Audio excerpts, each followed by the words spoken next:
Well, it's Behind the Bastards. That's right. It certainly is. It certainly is. You can't argue about that.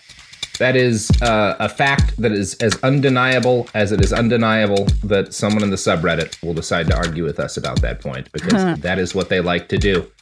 I'm Robert Evans, host of Behind the Bastards, where just a couple of weeks ago, I made a comment that I will not be calling mummies mummified persons because I like mummies. And somebody took offense at that on behalf of the mummies. And I'm just going to tell you right now, Abbott and Costello versus the mummified person, terrible, terrible name for a movie. So we're not going back. Never. Anyway, Mia, welcome to the program. Thanks. I'm here. I'm gonna make a non-legally actionable statement, which is that if I remember correctly, the Oriental Institute stole their entire everything that's there is stolen. So for sure, non-legally actionable. This is just what I remember off the top of my head. It'll be great. Fair. No, it's one of those things. People were like, well, you know, it's important to acknowledge the humanity of these mummies because a lot of them were stolen. And I was like, no. It's important to give them back because a lot of them were stolen. Yeah. We can still call them mummies. The problem is not that people were calling them mummies. It's that they stole dead people. And then ate them. Yeah. Which is great. The issue is not that we used the term mummy. All Just right. let it be, everybody. Anyway, I'm very mummy-pilled. I'm very glad you're mummy-pilled, but thank you, Sophie. Probably introduce our guest, Mia Wong. Mia Wong, how are you doing today on the podcast that it is right now? Normally, you're on another podcast, but today you're on this one. Yeah, I have hijacked this podcast in order to chess. Which oh God. We're talking about chess again? Yes, which I'm realizing is if it wasn't a hack and a fraud, I would have actually asked you before we did this, if you actually play chess at all? Well, again, there's no orcs in chess, so no, of course not. No, when I was a child, I played a few games of chess, and then I was introduced to the true game of skill, Warhammer 40,000 3rd edition. And so that's the only strategy game I ever needed. You know, considering the minds of every single person in this story who plays chess, I think this is actually a wise decision. It does something to your brain. That's what I've learned after many hours of reading about chess players is something fundamentally breaks in your brain when you play chess for this long. That does not surprise me. It seems like the kind of thing that people get extremely into, and then make it the entire core of their identity, much like Warhammer 40,000, but again, without orcs. Yes, but similar numbers of fascists, as we're going to find. Yes, that also does not surprise me to hear. Oh God. Okay, so speaking of Nazis and fascists, one of the sort of elements of this story that is kind of important is getting some kind of understanding of how good these people are at chess, because none of the story makes any sense unless, you know, the people doing this are genuinely previously good. So I'm gonna start this with a brief tangent about a man named Miguel Najdorf. So Miguel Najdorf is not a bastard. He is very cool, and his life story is very sad. He was born to a Jewish family in Poland in 1910, which is... Oh, that's not going to go well. So you tell me this is going to go. Boy. So one of the bottom times to be born to a Jewish family in Poland, 1910. That's right, because you're going to be old enough to be fully aware of how bad things are going. Yep. So... No magical realism for you. Oh God, yeah, no. It's this story is going to get very bleak very quickly. Yeah. So Najdorf, he as a kid, it's very clear that he's very, very good at chess. He very rapidly becomes a grandmaster, which is the highest official rating in chess. So there's this organization called FIDE, or the International Chess Federation, and they basically run chess after like a certain period of time. Okay, you could do like 17 episodes just about FIDE politics. It's nonsense. I don't understand how this chess organization has so much political drama, but it does. Mm-hmm. But so in 1950, FIDE creates the rank of international grandmaster, and they choose 27 people to be the first grandmasters. Najdorf is one of them. These days he's famous. Yeah, he's a mighty player. I mean, you would have to have a pretty good strategic mind to make it out of Poland in that period of time. You got to be a thinker. Well, so he gets out of Poland, but he's out of Poland when everything goes to shit because he's playing a tournament in Argentina. Oh boy, wow, that's There's a comment to make there, given the history of Argentina and the people who made Poland be a problem, but I don't know what it is right now, so we should probably just move on. Yeah, I mean, the other thing I will say about it is that there are a lot of Jews who fled to Argentina before this was happening, so do not automatically assume that someone with the European last name in Argentina is a Nazi, because there's actually a good chance that they're like someone who is fleeing the Nazis. Well, that's awkward, but it makes sense. Yeah. So Najdorf today, I think, is probably most famous as like there's an opening in chess called the Najdorf, or technically speaking, its full name is the Sicilian Defense, the Najdorf variation. So we're gonna do a little bit. We're gonna do like one thing of chess terminology, which is that chess is this thing called openings. Okay, and they're like standard sets of moves that people play at the beginning of the game. Yeah, and now, you know, if you have an opening named after you, it is because you were an important player in the history of chess. Okay. And Najdorf's that makes sense. Yeah. And Najdorf's opening, like, I this might not be true, but I'm pretty sure it's like the most studied opening in the history of chess. Yeah, I mean, like, at my game store back when I played Warhammer 40,000, there was a move that everybody called a Robert, and it was when somebody did something so stupid with their army that it led to a victory because the other person simply didn't conceive of somebody doing something that dumb. Look, I once beat an 1800 in tournament. Like, an 1800 is like a pretty seriously good chess player. I was like a not very good chess player, but I once beat him because I did that. I played so badly that he stopped paying attention. He put his queen down, and then I took it. There's nothing more dangerous than an idiot with a trick up his sleeve. Yep. It's the most dangerous thing in the world. Or at least in wargaming. Anyway. Yeah, so I'm going to talk about Warhammer a lot during this, Mia. Yes, well, I hope you're ready. The conclusion that I had about Bobby Fischer, there's two ways to write about Bobby Fischer, right? Mm-hmm. Bobby Fischer is the eventual going to be the subject of this show. There's one way where you talk about chess a lot, and then there's another way where you talk about genocide a lot. And everyone has already done the one where you talk about chess a lot, so I'm going to do the one where you talk about genocide a lot instead of that. Sure. So, speaking of genocide, okay, so how good is Najdorf at the game of chess? Here's The Guardian talking about how many games Najdorf could play at one time while blindfolded. For decades, Miguel Najdorf's 45 games at Sao Paulo in 1947 stood as the record. Najdorf had stayed, 45. Najdorf had stayed in Buenos Aires when the war broke out during the 1939 Olympiad and took up blindfold displays in the hopes that the news of his achievements would reach his relatives in Poland who had actually perished in concentration camps. Yeah. Oh boy. Yeah. That's a lot. There's a lot there. Yeah.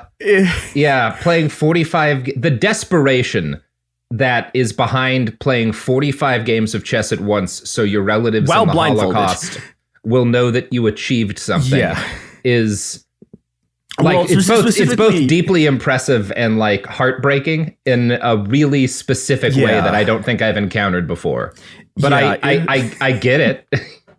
It's, I don't know. This is one of the things. The political backdrop of chess is just really bleak. Like, one of the things that's going on this period is Najdorf keeps trying to play this guy named Alekhine, who's the world champion, and Alekhine is a Nazi, and he like just is not able to play Alekhine because bullshit just keeps happening. But yeah, chess is a game that very, very quickly gets enfolded in this kind of stuff. Yeah. That said, we can look back at what sort of Najdorf like did here in order to like have a chance to see his family again. And okay, so what was he actually doing? The answer is he is playing 45 people at the same time in his mind. Yeah, purely just kind of keeping track of the movements in his head. Like, yeah. And I can't find his actual win rate like for these, but most of the times when people do simultaneous like this, they win almost all of these games. And this is the kind of person that is like Bobby Fischer is better than Najdorf, and this is the kind of thing Najdorf can do. So this is the level of chess that everyone in this story can do, right? Is they can do things like playing 45 games of chess in their mind at the same time. Yep. I mean, yep. Okay. Yeah, and this is sort of the justification for everything that we're going to see in this story, right? Like chess is a game really good at chess. Yeah, this is the justification for like literally people like physically turning their backs on like actual genocides going on. Is that, I mean, people don't need chess as an excuse to do that. Oh yeah, no, but they're I would absolutely go so going far to as use to it. say the normal reaction to a genocide is to turn your back on it. Yeah. But, you know, okay, they're going to excuse a just incredible amount of stuff, specifically because one man was really, really good at chess, and he was also from the United States. Mm-hmm. And that man is Bobby Fischer.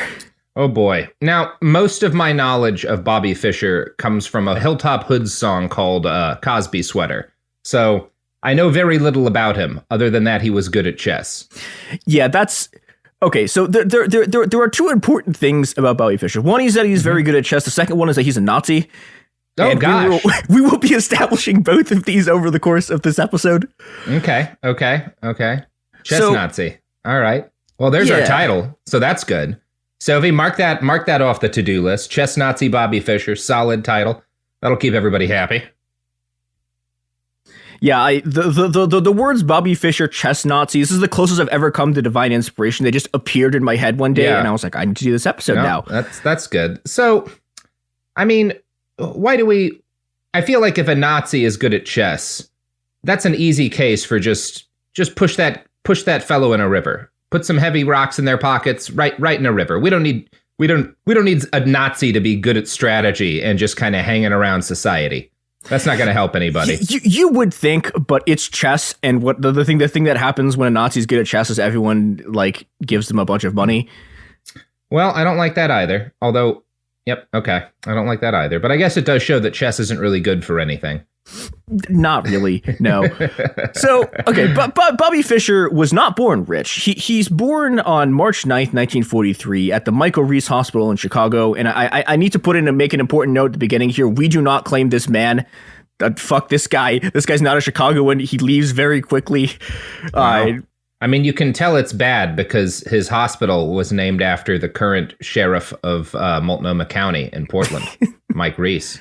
Who sucks anyway. Amazingly, that is not the only person in this story who is going to have the same name as a guy from Portland who sucks. Oh wow, that's okay. I'm excited for this. Yeah, we have a lot of guys who suck suck though, so the odds are always pretty good. Yep. So, all right, Regina Fischer who's Bobby Fischer's mother she is a wild character. She is a longtime, very committed communist. She's doing activism for so the long worst that Nazis start as communists. That's yeah, okay. Yeah, well, I mean, Fischer's never really a communist, but like his mom is like she's so dedicated to like this stuff. She's like, a mommunist, yeah. The other complicated part about the story is at least his mom, and there's questions over who Bobby Fischer's dad is. I don't think are that interesting, but at least half of his family is Jewish, and Bobby Fischer still turns out like this. His mom, so the reason she's in the U.S. is that she had been like making a living like in the Soviet Union, and then anti-Semitism got so bad under Stalin that she had to flee.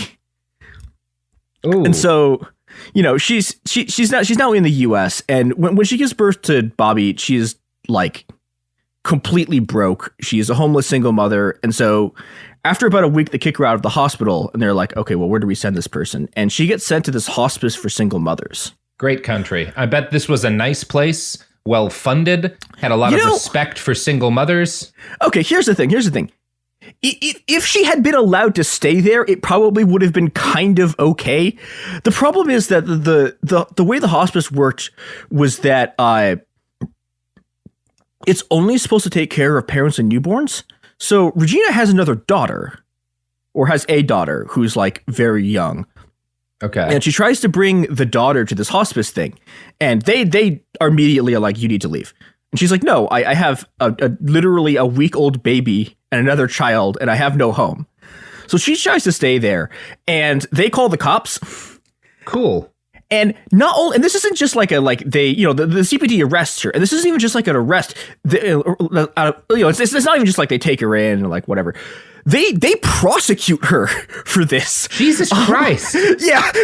And I love the idea of like I've got a job working at a hospice for single mothers because I want to take care of the next generation. What? She has a child that's slightly too old? Send her to prison. Yeah. Like, jeez, my God. It's so bad. Like, the judge looks at this and is like, what are you guys doing here? Just like, he's like, okay, give her a psych eval and let her go. Which, like, this is a Chicago judge in 1943. That is a terrifying individual. That guy probably sentenced 8 guys to death like that morning for being slightly too queer. And even he's like, you're trying to put a single mother in prison for trying to stay in a hospice for single mothers. This is classic CPD shit. This is definitely like the two parts of me are warring here, because on one hand, this is an almost unthinkable nightmare, but on the other hand, I'm very pro child prison. So this is really tough for me, you know? Well, here's the thing: the children are too young to do labor. So what's the point of child prison? Like you can't put a 1 children week are old in never child too prison. young to do labor. I've seen 1 week olds. They can pick up blocks. We have a lot of blocks in this country that need to be picked up. Look, in aggregate, they can do a lot of work. That's all I'm saying. You've watched too many Andrew Tate Hustler University videos. You gotta get those kids working. Look, if they're not paying rent, they're just, I don't sucking up. Really I keep heavy trying to find on a way the to. I'm trying to continue this joke, podcast. but all of the different lines that come to me are literal pieces of Nazi propaganda. So it's probably best just to move on. Yeah. Okay. Let's go off of this. So, all right. The first few years of Bobby's life, they are moving constantly. Regina holds like half a dozen jobs in like 9 states. And she's like, this is the middle of World War II, so it's slightly easier to find a job than it would be in like say 1938 or something. Sure. But she's trying to like work enough to keep her family together and keep her kids fed. And this means that Bobby's childhood is kind of a mess. It doesn't sound good. No. Yeah, but one thing that emerges very early is that Bobby loves games. His biographer Frank Brady, who writes a really good book about probably the best like biography of Bobby Fischer called Endgame: Bobby Fischer's Remarkable Rise and Fall, that I'm going to be using for a lot of this. So there is a fall. That's good. There's definitely a fall. Well, I'll give a minor spoiler here. Is Bobby Fischer is the first person to be canceled for making fun of 9/11. And maybe the only person who deserves to be canceled for it. So it does eventually go badly for him. But okay, that's good. That is it is currently 1949. So that's going to take a while. Yeah, but Frank Brady tells the story about how Bobby he starts playing Parcheesi. And he really likes the strategy of Parcheesi, but every time a random thing happens, he just loses his mind. And so he seems to he has a brain that's very good at solving puzzles. And at age 6, he buys a chess set. He doesn't. What do you mean? Is he doesn't like the fact that like Parcheesi is based in part on like rolling of dice? Like he can't handle the fact that there's an element of chance. Yeah. Again, he doesn't have the raw human courage necessary to play Warhammer. No, Tragic. And that's like he could never have cut it as a Hearthstone player. No, which is why I maintain I'm better at that game than he ever would have been. Yeah. But okay, so unfortunately, he discovers chess, and at like 6 years old, he buys a chess set for $1, and he starts playing it with his family, and his family is like, "I don't want to play chess with you," but Bobby just like wants to play chess constantly. So he starts doing something very strange, which is he just starts playing games against himself. I mean, okay, that makes sense. Yeah, like I have done this before. When I was really, really bored back like before smartphones existed. And yeah, when the Lewy body dementia was taking my grandmother, she would just play solitaire over and over and over and over and over and over again. So that makes sense to me. But the thing with playing chess against yourself is that you know what the other person is doing because you're both people. And so but you it have is to kind try. of exciting. I mean, I play a lot of so you can play Heroes of Might and Magic 3 on your phone, and you can do a hot seat mode. I've played both sides of that. That can be fun sometimes. I'm with him on this, is what I'm saying. Like, I kind of get it, but like he does this like literally all the time. Like, this is like what he spends his days doing. Yeah, it's more of a way to pass time on a flight, but yeah. So Bobby likes this a lot, and this does not make him a normal kid. He's really bad at making friends, and also, the other part of his life is sort of genuinely sad is that he's alone. Like after school ends, he's alone basically constantly because his school gets out before his sister's does, and then his mom is almost never home because she has to work like night shifts and day shifts to sort of like keep the whole family there, so she doesn't get home till super late. And okay, so Bobby has to find something to do, and the thing that he does, and he's doing this as like a pretty small child, like he's like 7 or 8 when he starts doing this, is he starts just reading chess books and like playing through the games on his board. Oh boy. Okay. And, okay, so on the one hand, Bobby Fischer, he doesn't really have anyone to play against. But on the other hand, if you want to train, like, if you want to train like a 6-year-old to be really good at chess, like eventually this is what you do, right? If you want to get good at chess, you sit down with a bunch of books and you study them. And he's going to keep doing this literally his entire life. It gets to a point where, like, I mean, he just, this is the only thing he does with his time is just sit there and read chess books and articles. Again, I've made similar choices with Warhammer 40,000 in my past. Although, I mean, the extent that Bobby's doing this, he is reading so many chess books that even like the Soviet chess grandmasters who are literally paid by the state specifically to study chess are like, how are you reading this much stuff? And he's just like, it's the only thing in my life. My entire world is empty of anything but chess. And our entire world, Mia and mine, our entire world is empty of everything except for the products and services that support this podcast. We live in a dank void surrounded by the results of unchecked capital exploitation. So lots and lots of gold. Yeah, buy some gold.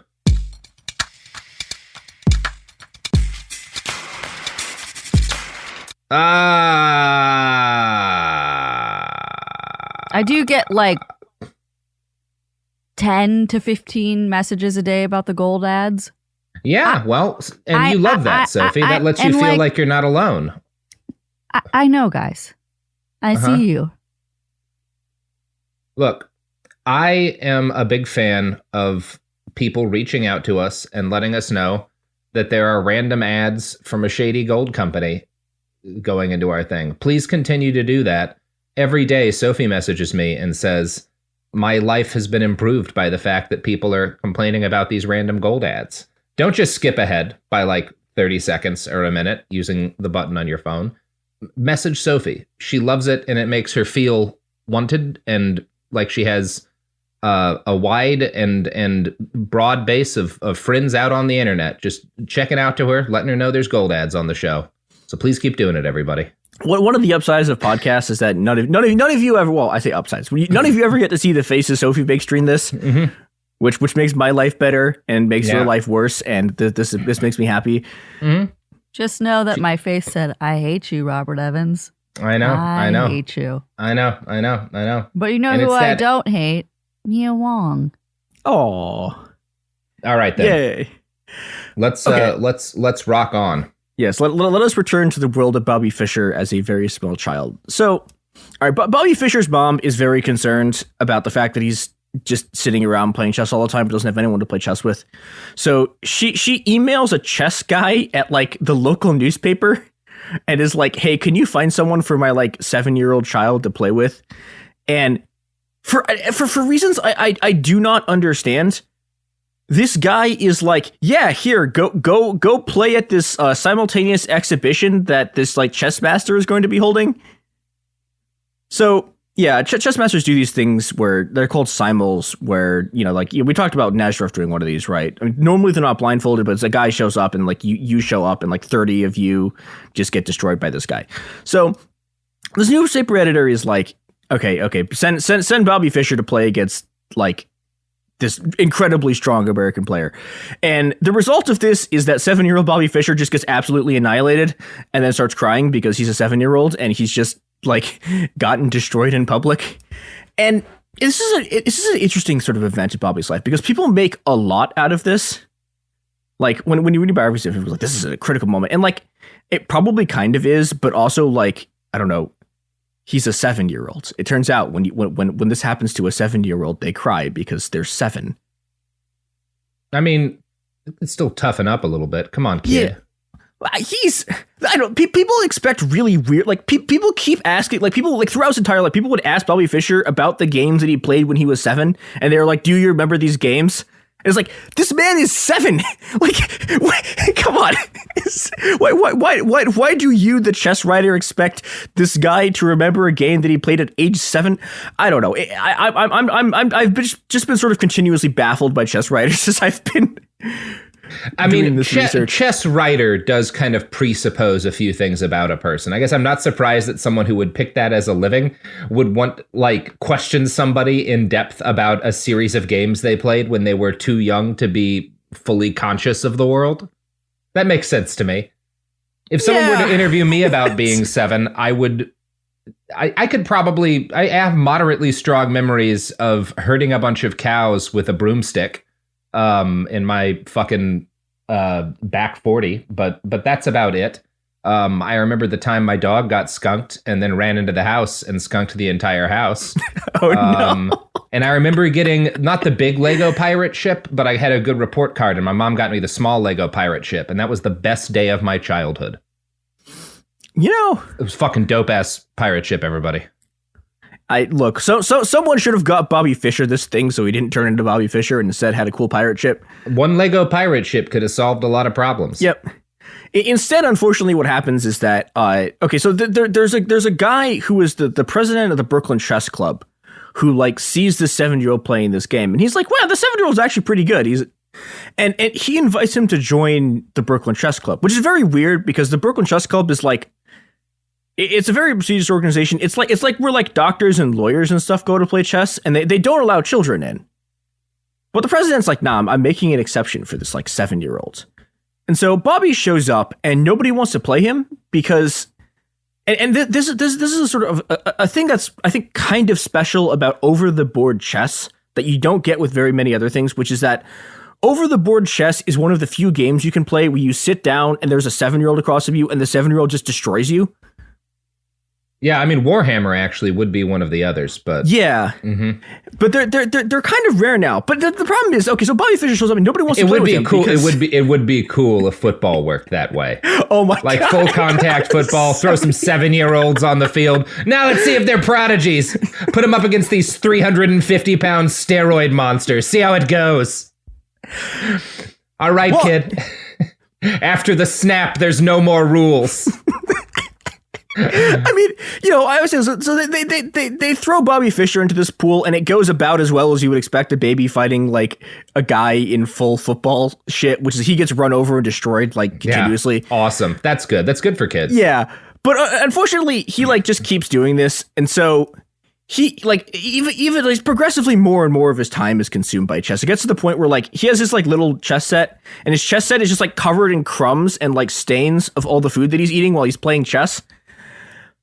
And this gets to a point that's like, I'm going to read this thing from Endgame, which is that Fischer biography.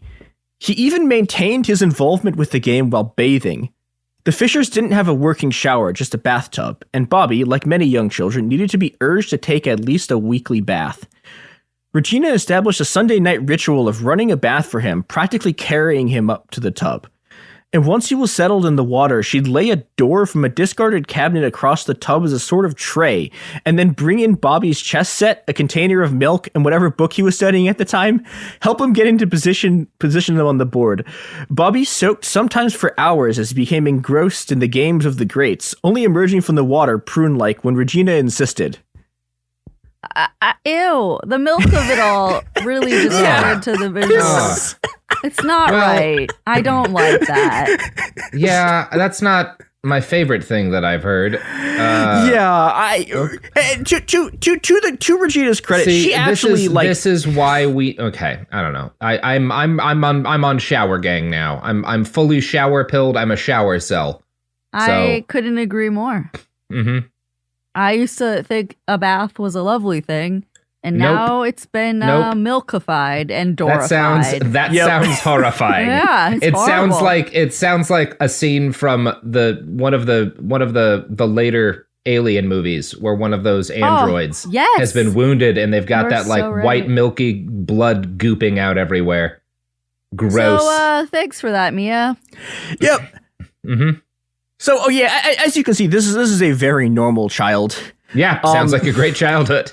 Yeah, unfortunately, he's taking his milk baths. He's getting his ass beaten by adults. Reading lots of weird chess books. Sounds healthy. Yeah, I can't see how this guy turns out to be fash. Oh! Don't worry. We are literally right about to get to that. So. Great. Okay, the problem is that he just keeps getting better at chess. But by the time he's 12, he's like actually really good at the game. Like he's playing real tournaments. He's beating people who are actually good at chess. And at this point, Bobby becomes involved with the extremely wealthy chess patron E. Flory Locks, who arranges for him to go on this like chess trip around the U.S. and then go to Cuba to like play chess against Cuban chess players. Okay, what do we know about this guy? Because that's oh boy. Okay, does sound a little bit sketchy. Oh yeah, Locks frequently wore a small black enameled lapel pin bearing a gold Nazi swastika. Oh boy. Amazingly, it never seemed to attract much attention. He didn't wear it all the time, but often enough. What? You wear that once and people should be like, yeah, fuck, man. It's okay. Wild. Great. And it didn't seem to inhibit him when he was in a Jewish delicatessen to get his favorite sandwich of pastrami on rye, or when he was talking to Jewish chess players. One player will. Why didn't it affect him? Yeah, I don't know. This is like right after the Holocaust. I honestly, it shouldn't have mattered if it was before the Holocaust. No, but like you shouldn't be able to go anyway. You would think. Cool. This just keeps getting worse. So at one point there was a player who gets embarrassed when he walks it, and he walks into this restaurant and nobody says anything about it. Here's some more stuff just about who this guy is.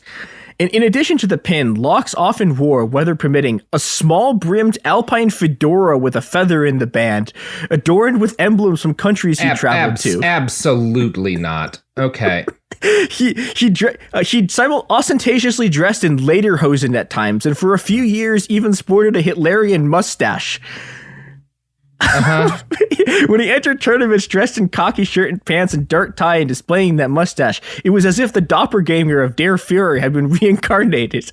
In his home hung Nazi flags in prominent locations and displays of airplanes, models of Messerschmitts and Junkers, as well as 75 and Junkers. Yeah, Messerschmitts. Yeah, sorry, I'm not a World War II Jesus Christ, Mia. person. Look, the German language is accursed. That's true. Yeah, he also has just like he's like a giant oil painting of Adolf Hitler in his house and like a bunch of Third Reich memorabilia. So this guy's great. Yeah, he sounds dope. Yeah, the next line from this book was, Lax was inarguably one of the most eccentric people in the New York chess community, which like, I guess eccentric is a way that you could describe this guy walking around in the Nazi pin with the Hitler mustache and lederhosen. That is certainly eccentric. So later on in his life, right? But by the time he's about 16, he's on this tour when he's like, I think like 13. When he's like 16 or 17, Bobby's going to be like a very serious anti-Semite. And, people are always like, well, how did this happen? And it's like, well, it might have been the fact that he was hanging out with this Nazi guy as like a 12-year-old. That might have had an impact. And also on the trip to Cuba is this guy named Norman T. Whitaker, who, quote, had also been in prison for car theft and for raping a 12-year-old. When he was in his 60s, he proposed marriage to a 14-year-old. So this is a great crowd of chess players that we've assembled here. Real luminaries in the field, best of the best. God. Yeah. Frank Brady also notes, quote, Bobby sat up in front between the fascist and the con man, which this is called foreshadowing. Sounds like Dad's doing a great job, by the way. Yeah. Well, this is where your kid's got to be. Yeah, keep him there. Well, his dad is like fucked off somewhere. Yeah. Sorry. It's I don't know. It's good. No, this sounds fine. I can't wait to hear how well the rest of the story goes. Well, the problem is he just keeps winning at chess. So at age 13, he wins the U.S. Junior Chess Championship, which is like nuts.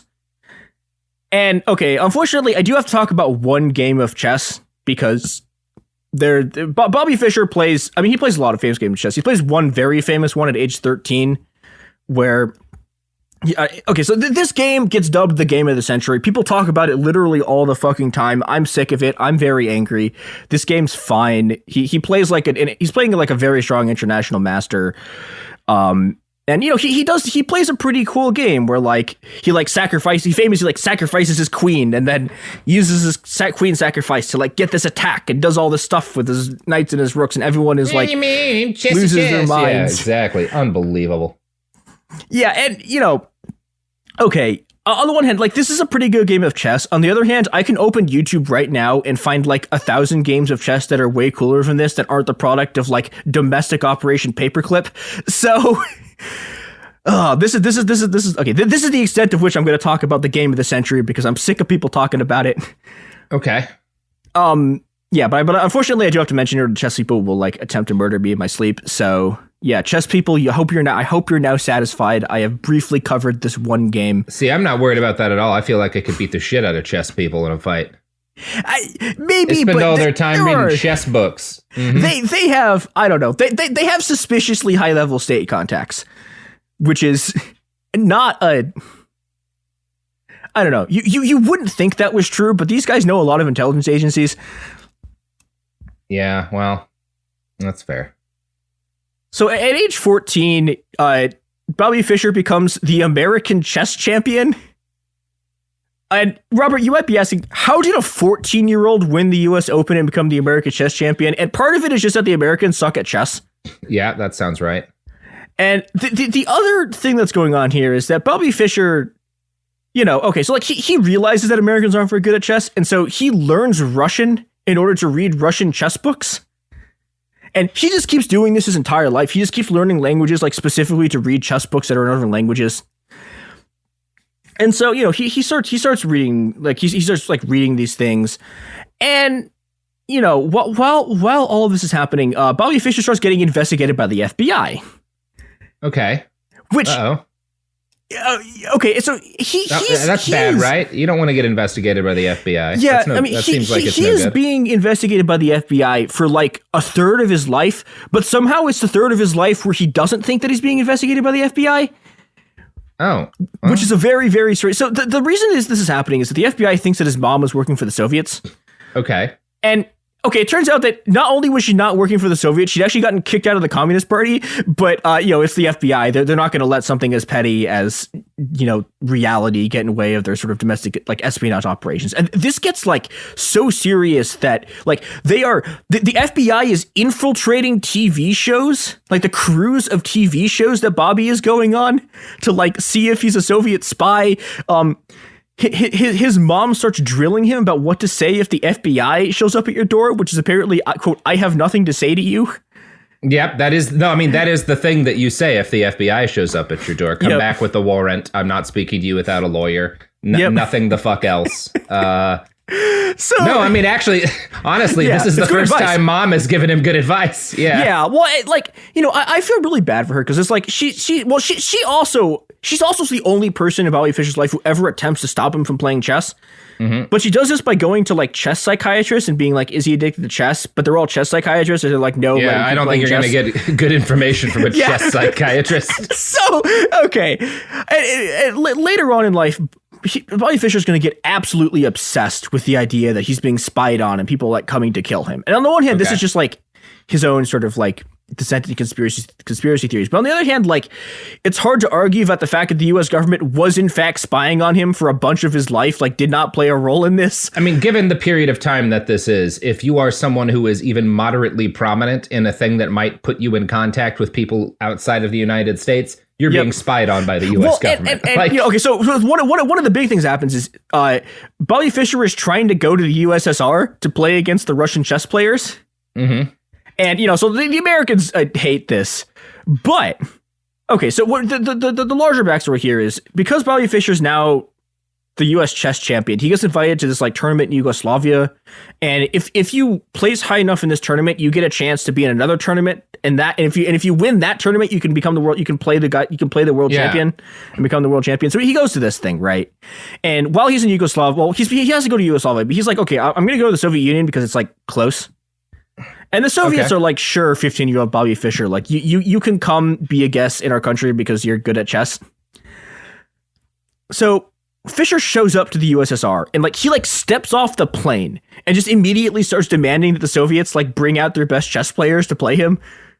The Soviets are really, dude? Like, we brought you here as a guest, and you are yelling at us to bring out your best chess players. So eventually, they bring out a guy named Petrosian, who is like, this guy is 4 years out from becoming the world champion. Like, he is good at chess. Pretty good at chess, yeah. But Fischer's pissed off because he's not the current world champion, and then immediately Fischer starts asking how much he's going to get paid for playing Petrosian. And Petrosian's like, what the fuck are you talking? What do you mean? You came like the Soviet Union, we have no money. They have money. It becomes clear very quickly in this story. They do in fact have money. But he's like what do you mean? Like you came to stay as a guest here, and now you are demanding to get paid money for playing us? Like, what is happening here? And and Fischer just gets progressively more and more mad as this goes on, because he wants to play like actual like tournament games, and they're just playing like speed chess.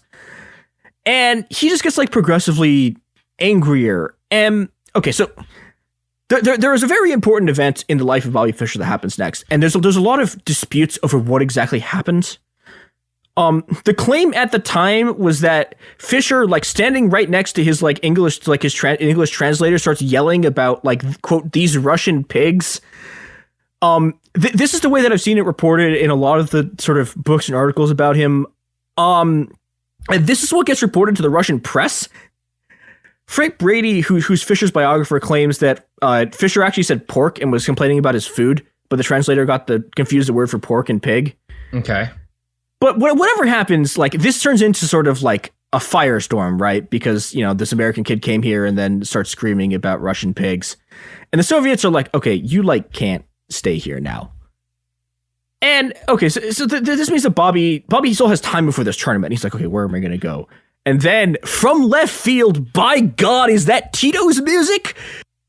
Oh shit! Is he coming in with a steel chair? Yep, he is. He is about to beat the shit out of who was in power in the Soviet Union at this point. Probably Khrushchev. He's about to hit Khrushchev from the high wire with a steel chair. God, man, every time Tito comes into a story, things are about to get fun. But you know what else makes things fun? Is it the products and services that support this podcast? Is it buying them? You're goddamn right. There's nothing besides buying products and services that makes anyone happy. And that's the truth. That's science. That's mathematics.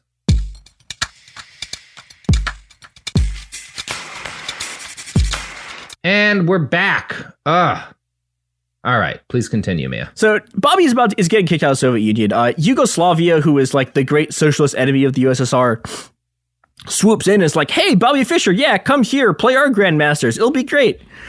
And, Fischer is like incredibly happy about this. And I just got to say this, man, Tito, old buddy, this man is going to do things to your country that if you found them out would cause all of your organs to explode simultaneously. Like, you should have left him to the Soviets. But unfortunately, Tito offers hospitality to this terrifying American man.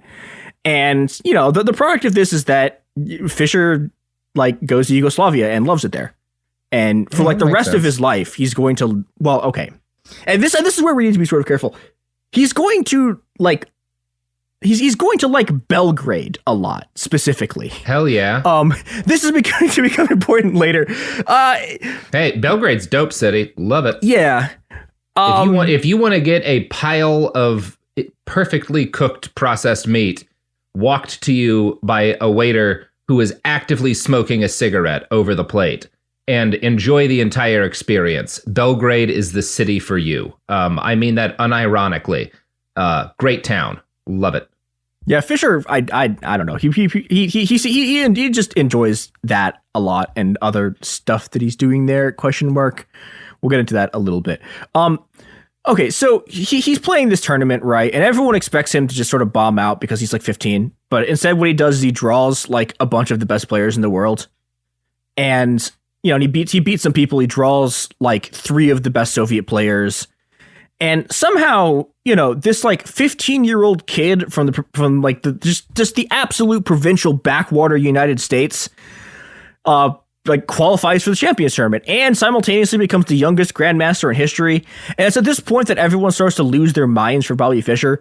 Okay. Like all over the American chess scene, everyone's suddenly talking about like, oh my God, there's this kid who could beat the Soviets at chess. Like he gets a full editorial in the New York Times. Suddenly there's the Great White Hope against the Soviet chess machine. And, you know, every like from this point on, like everything that he does just becomes like layered in like levels and layers and layers and layers and layers of propaganda, because the U.S. had finally done the thing that it always does when it needs to fight communism. They had found their own Nazi.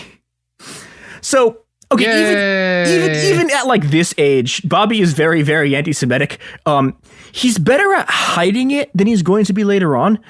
But he is doing stuff like, for example, the Encyclopedia Judica like put him on their list of like famous Jewish people because his parents are Jewish, and he writes them a letter saying he is not Jewish and they need to take him off his list. And then he starts doing something he's going to do for the entire rest of his life, which is threaten to whip out his dick to show that he's not circumcised and thus not Jewish.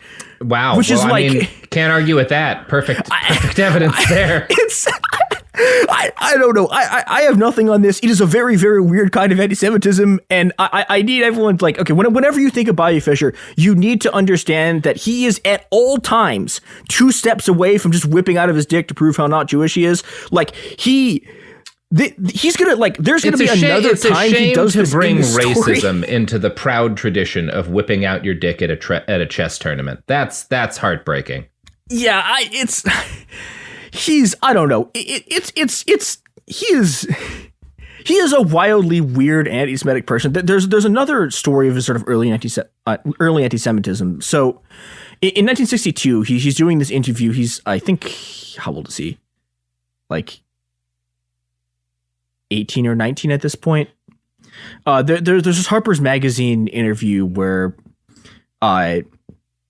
he says, quote, "Yeah, there are too many Jews in chess. They have taken away the class of the game. They don't dress too nicely. That's what I don't like." And I want to remind everyone here that, like, okay, Bobby Fischer is about to become literally the symbol of American chess, right? And you know, a genuine sort of geopolitical and moral hero of the U.S. And this was just in Harper's Magazine. Like, he just said that. Wow. And this isn't like, it's not like he's saying this to, like, I don't know, like a tiny village paper in like rural Idaho or something. Like the journalists actually read this, right?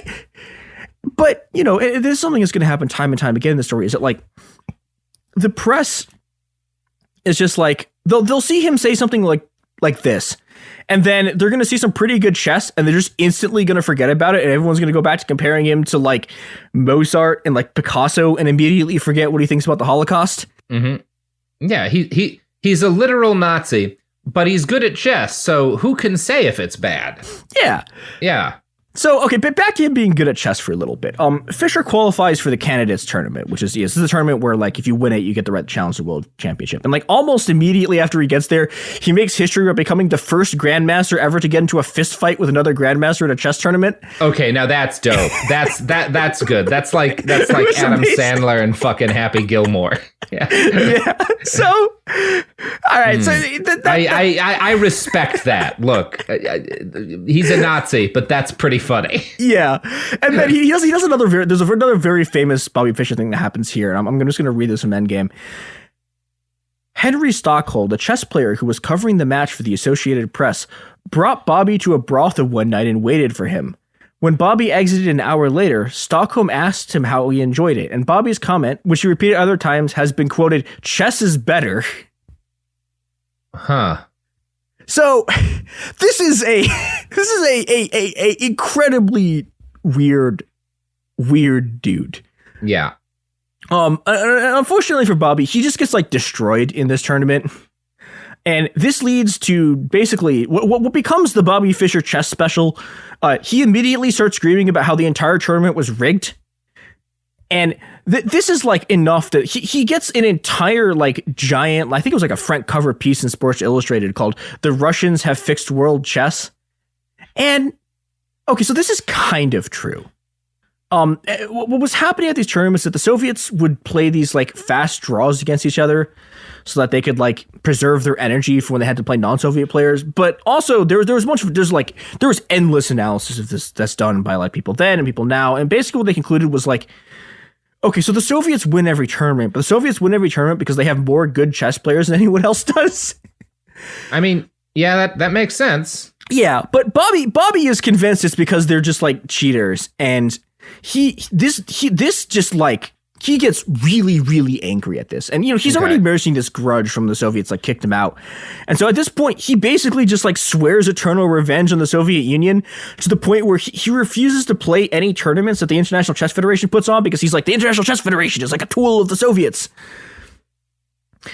And from here... Okay, man. Like, yeah, well, okay, so this is, as much as I've been saying he's really... This is where he starts to get really weird. So there's this like because like I guess it's like that's like a little fucky what they were doing, but that's not really cheating, yeah, it's not really right. No, like if you're playing them, you're still just playing a game of chess. Like they haven't taken chess steroids.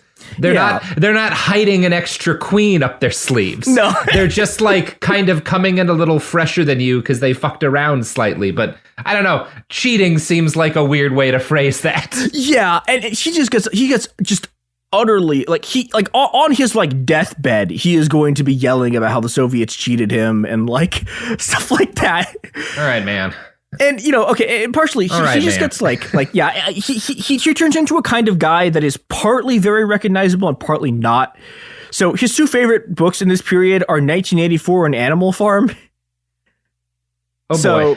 This is things are going great. I'm gonna guess he didn't read a lot of other Orwell. No, and amazingly, those are like the two most normal things he's going to read from here on out. He also he starts listening to my ancient enemy, the evangelical preacher Billy Graham. Oh no! And then he discovers a man named Herbert W. Armstrong's Radio Church of God. Oh no, not Armstrong. Oh boy. We should talk about Armstrong a little bit. Armstrong he's cut from the same cloth in a lot of ways. I'm fairly certain we've mentioned him once or twice on the show. Yeah. Yeah. He's like I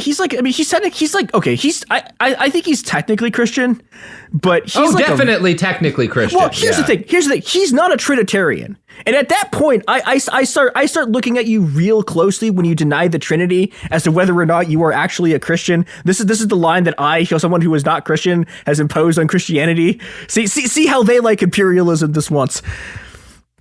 I have no opinion on that, but Armstrong is like a real weirdo. He's a British Israelite, which is just like weird. I mean these are the folks who believe that like British people are the real Jews and Jews aren't real. Like the actual Jewish people are not actual Jewish people.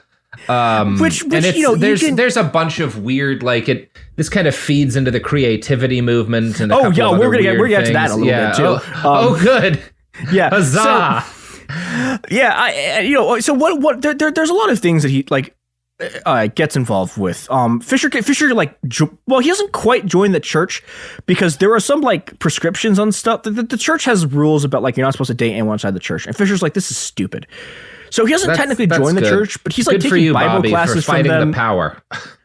Yeah, but he also picks up something that he picks up basically. These guys are also sort of I don't know if proto is the right term, but they're basically like Christian Science people. So they don't believe in doctors. And they don't believe in vaccinations. And Fischer picks this up. He is really hardcore on this don't go to doctors thing. And he also starts tithing the church 10% of his income. Dope.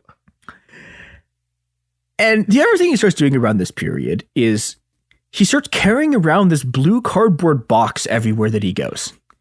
And he would just refuse to open it. Everyone would he's just walking around carrying this blue cardboard box. And everyone's like, okay, Fischer, what is this blue cardboard box? And he'd just get really mad when anyone asked him.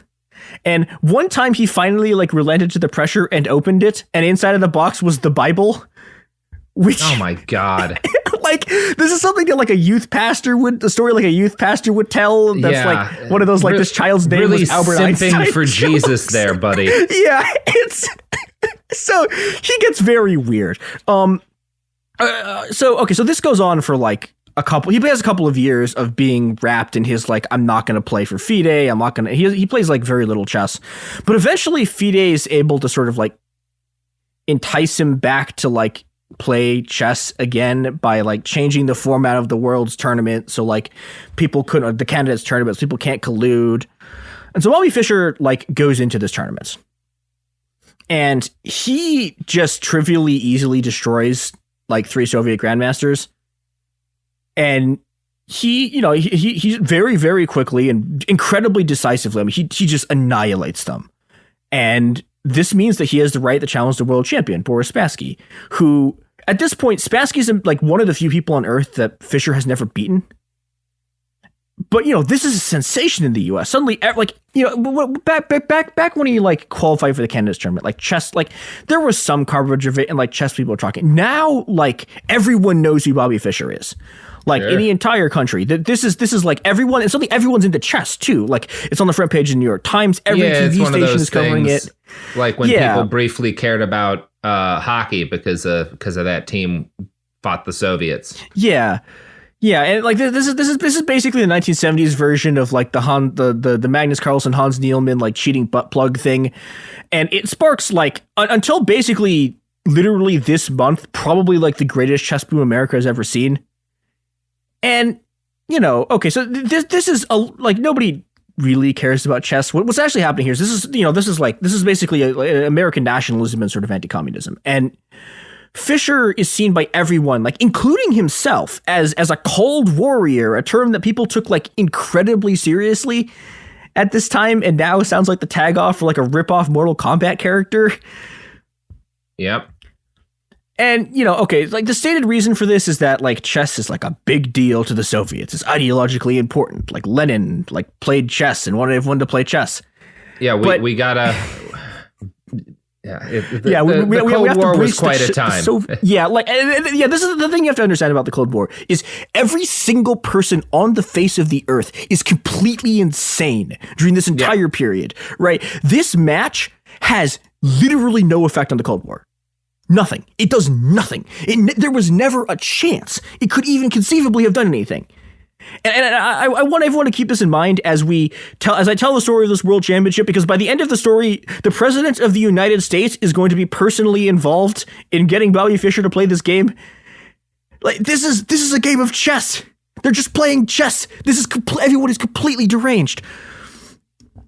So okay, now that we've prefaced this with the fact that like nobody involved with this is even remotely sane. Bobby Fischer is like, okay, he's headed into his like world championship match with Boris Spassky. They're going to play a bunch of games. One of them's going to win. There's a huge fight about the location that frankly doesn't matter. They settle on Iceland. And this tournament, it's going to be a huge deal. It has the largest prize pool of all time for a chess match.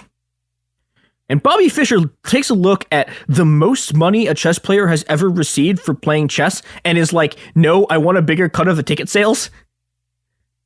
And they're like, Bobby, like if you take money from the ticket sales, like we're going to lose money on this. And he's like, I don't care. I literally will not play unless you give me money from the ticket sales. And they think he's bluffing, but he's not bluffing. He cancels his flight from New York to Iceland because they won't like pay him more. And this is also very funny because the head of the Icelandic Chess Federation, who's like the guy who's been organizing this whole thing, is a very hardcore anti-communist, right? And he's trying to use this whole match as anti-communist propaganda. But you get what you pay for, buddy. Like, yeah, you want to do anti-communist propaganda? Have fun dealing with like this absolute capitalist asshole who just keeps extorting you literally every 5 seconds. And okay, so this sort of saga of Fischer like refusing to show up to Iceland continues until a chess journalist calls this British investment banker named Derek Slater, who puts like $900,000 in today's money into the prize pool in order to get Fischer to play. Huh. And Fischer's still like, yeah. And at this point, Henry fucking Kissinger makes a personal call to Bobby Fischer and says, you have to play this game for America. The United States of America requires you that you play this chess game. And this finally convinces Bobby to play. Now, the other thing that's very weird about this is, okay, so this is like, high Cold War drama, right? So you would expect that Fischer's opponent, who is Boris Spassky, like the darling of the Soviet chess machine, you would expect him to be a communist. Yeah. But no, he's a czarist. Oh, no. Here is a quote from Spassky. As for my views, I'm a Russian nationalist, and there's nothing scary about that. Don't be afraid. Some say that Russian nationalist is a nasty thing, most definitely an anti-Semite, a racist, a national-Bolshevik. No, for a nationalist, God exists and nations that respect each other. I'm a convinced monarchist. I remained a monarchist during the Soviet years and never tried to hide that. I believe the greatness of Russia is connected to the activity of the national leaders represented by our czars. Wow. Strong take. Okay. I talked about this a bit earlier, but like this was the moment where I finally just became convinced that I spent like a bunch of time trying to find like a super grandmaster who has like normal-ish politics. And the thing that I realized, there's something about just spending all your time playing chess that drives you completely mad. Like, all of these people have just the most nonsense politics I've ever seen. Like, it's like looking through a poll board, and you just find ideologies that are like, how are you a czarist in like 2003? What is happening here? I mean, there are still czarists today. Like, yep. There's many monarchists on Twitter, at least, that you can find. And if you go to YouTube and you look up like Russian imperial anthems and stuff from the Tsarist era, you will find people being like, for the days of Nikolai II. So I'm also not surprised that a chess guy in specific would be a monarchist. It is low key a monarchist. It is true. But the thing that's weird about this, right, is like all of the sort of like all of the like every single like major communist, I don't know if actually Stalin did, but like every like major communist person, like Tito plays chess, Lenin plays chess, Che Guevara at one point like helps Fischer play a tournament in Cuba, like everyone plays chess, and then all of their chess players are like weird fascists, and none of them are communists. It's oh god, I don't know. I'll never understand chess, so But clearly, if you like chess a lot, you're problematic. So I think we can say that for certain. It's true. This is how I get canceled. Mm-hmm. So all right, I'm just gonna read a quote about EndNotes about what from Endgame about what Bobby Fischer does when he like finally shows up in Iceland after getting personally called by Henry Kissinger. Several hours later, coming home from bowling in the early hours of the morning before returning to the hotel, Bobby sneaked into the playing hall to check out the conditions. After an 80-minute inspection, he had a number of complaints. He thought the lighting should be brighter. The pieces of the chess set were too small for the squares of the custom-built board. The board itself was not quite right. It was made of stone, and he thought wood would be preferable. Finally, he thought that the two cameras hidden inside burlap-covered towers might be distracting when he began to play, and the towers themselves, looming over the stage like medieval battering rams, were disconcerting. So he is showing up at like 4 a.m. and he walks into the hall and he just starts bitching about all like the chess pieces are the wrong size. Okay, the tournament organizers are like, whatever, we need this game to happen. And they're just desperate for this match to happen. And, okay, so chess starts to be played. But in the words of John Boyce, who cares about that? Midway through game 1, Bobby Fischer starts complaining that one of the cameras in the back is distracting. So the game like adjourns for the day. There's a thing in this period where like you play 40 moves and then everyone leaves and goes home and you come back and finish the game the next day. So Fischer comes in, he plays one move, and then he stands up on live TV, walks to the backstage, and spends 35 minutes of his own game time with his clock ticking down, screaming at the organizers to take down the camera. And okay, they eventually give in. But the next day, the game is supposed to start, and Fischer is nowhere to be seen. Fischer's team shows up. His team is sort of like lawyers and like advisors. They show up, and they tell them that Bobby Fischer will not play unless all cameras are removed from the venue. Oh my God, Bobby! Jesus, what a fucking prima donna! We are like maybe in the early mid game of Bobby doing this shit in this tournament. Okay, so. He then refuses to even show up to the hall to see if the accommodations, the organizers were like, okay, we'll move cameras. And he won't even show up to like check if they're fine. So, he's just not there. So the game starts, right? And Spassky's like, okay, I'm going to start the game clock. And Fischer is just still in his bed, like in his underwear in his hotel. And eventually the organizers are like, okay, fine. For one game, we will remove all the cameras. And Fischer goes, I'm not going to show up unless you give me back all of the time on my chess clock that I spent yelling, like arguing with you about removing these cameras. And the organizers finally are like, come on, man. Like there has to be a line. Like you can't just not show up to your match and then demand we give you all of your time back because you were arguing with us. So, and everyone at every point in the story like expects Fischer's going to compromise. He just doesn't. He just does not show up for this game. Okay. And, yeah, so we're now on day 4, right? And the organizers are like, Fischer is like, okay, we need to wipe this game from the record. I didn't lose this game. You have to like forget that I didn't show up. And they're like, come on, like you didn't show up to this game. And so Fischer books a flight home to the US. So it is now day 4 of the World Chess Championship. Fischer is still refusing to play. The New York Times on its front page publishes an article begging him to play. Like, that's sad. Yeah, he gets a second call. New York Henry Times, Kissinger. Don't fucking simp for a fascist. Impossible challenge. Like, Henry Kissinger calls him again. Richard Nixon personally invites him to the White House in order to try to get him that to play is the this least surprising part of this story. Also, the fact that Henry Kissinger would negotiate badly. Oh yeah, it's and okay, we could reasonably ask ourselves at this point, why is the Secretary of State and the President of the United States getting involved to make sure some like random asshole anti-Semite plays a chess game? And the answer is that, like, insofar as this game is important anyway, it's because it's about like symbols and sort of myths. And Spassky is like the representative of like the bureaucratic like terror apparatus of the Soviet Union, who's being challenged by like this like lone individual manic genius of the free world. But like, okay, if you take about 2 seconds to think about what the U.S. is doing while this is going on, right? Okay, like what is Kissinger doing? And the answer is using one of the like literally one of history's largest, most like bureaucratic organizations to deliver munitions from Tennessee to Tokyo in order to burn children alive in Vietnam and Cambodia to prop up an incredibly corrupt and tyrannical narco dictatorship. So in some sense, right? Fischer is like he is kind of someone the Americans need, right? He's someone that like someone like Kissinger or someone like Nixon needs to be the sort of like individualist hero to match the Soviets' collective hero, because otherwise everyone's going to start asking questions about the fact that like we also have our own terror bureaucracy that is like murdering everyone in the street. But like, no, hey, look, it's Bobby Fischer. We're gonna like wave this like shiny trinket in front of you and be like, he is all of us. And then meanwhile, like, okay, like the great American collective hero is sitting in his underwear, refusing to play chess because there's cameras in the room. And even after all of this, Fischer is still refusing to play.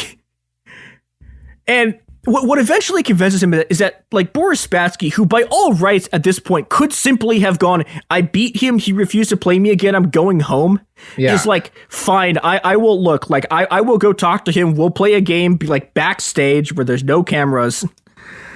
And Fischer, like, finally having gotten literally everything that he wants out of his temper tantrum, like waits until 90 minutes before the match is going to start and finally agrees to play. So the match starts again. Fischer makes one move, jumps out of his seat and starts screaming at the organizers that there's a camera again. And at this point, Spassky, who is like, he has been putting up with Fischer's bullshit for like months now, just snaps and just like walks out of the room. And this one referee has to convince both Spassky and Fischer that they should actually play this game. And eventually this guy who like absolutely should have had Kissinger's job because he's apparently just a miracle worker, like manages to convince both of them to play the game. And at this point, like the game, after like a litany of bullshit, 2 calls from the Secretary of State, like cash infusions from British bankers, the thing like finally gets going. And meanwhile in the US, like This is such a big deal. Well, it's a good thing there's no other problems happening in the world at this point. Oh, God, yeah. That these people could be focusing on. Yeah, this was the number one thing happening at the time. Yeah. Well, okay, here we're going to get something about that. So PBS puts together a special program specifically just to broadcast these games. This is watched by over 1 million people. Here's from Endgame. So popular was the show that it crowded out the baseball and tennis coverage normally seen in sports bars in New York. And when the channel was covering the Democratic National Convention in Washington, the stations were flooded with thousands of calls to have them put the chess match back on. Station officials gave in to the viewers' demands, dropped the convention, and went back to broadcasting the match. Oh, God. So, okay, people love Chess Mania, but back in the match, nothing interesting happens. It's not a very good match. Both of them are playing kind of badly. Fischer wins. And then he shows up to his medal ceremony, and then in order to complain that his name isn't engraved on the medal. Huh. And that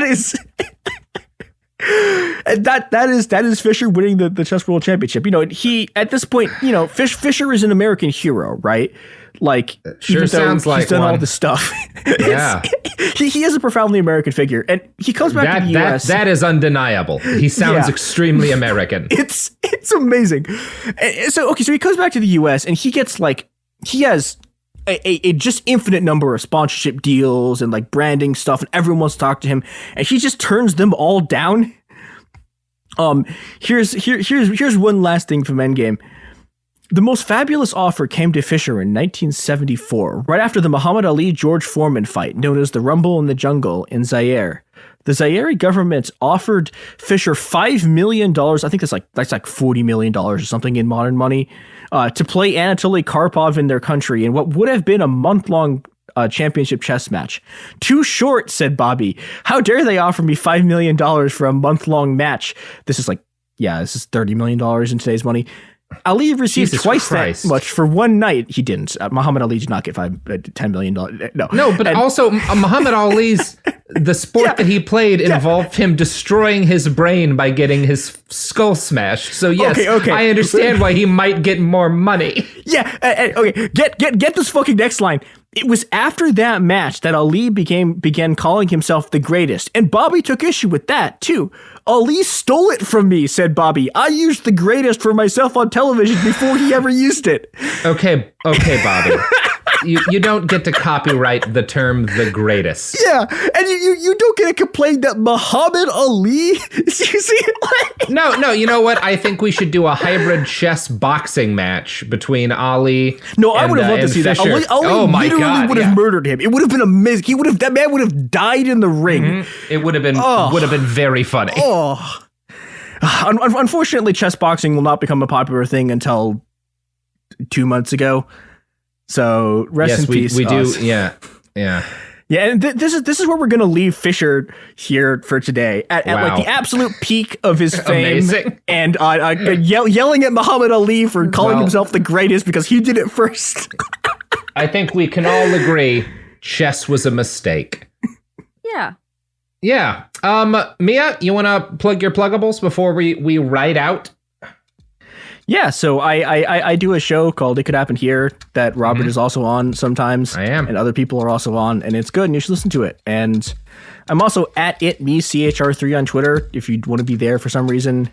Yeah. Yeah. I have a book called After the Revolution. You can buy it by typing it into any place that sells books, Amazon or bookshop.org or whatever that place is. Or just go to the AK Press website. You can buy After the Revolution everywhere. All right, folks. Until next week, go play Warhammer. Engage with the true sport of strategic masters, the one that has a lot of chainsaws in it. Behind the Bastards is a production of Cool Zone Media. For more from Cool Zone Media, visit our website coolzonemedia.com or check us out on the iHeartRadio app, Apple Podcasts, or wherever you get your podcasts.